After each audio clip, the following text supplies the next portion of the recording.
It's a rainy day here in Brevard, which means it's perfect for checking out our waterfall. The more rain we get, the cooler the waterfall looks. So let's go down here on the waterfall path over to the waterfall deck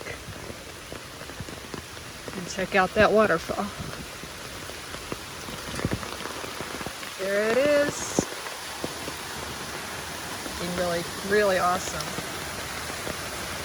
So you can come out here on the waterfall deck when it's not raining and enjoy your coffee. Down there we got a creek and several bridges connecting our trails back there, where you can go and view the creek closer. You can also go down here and view the lower waterfall.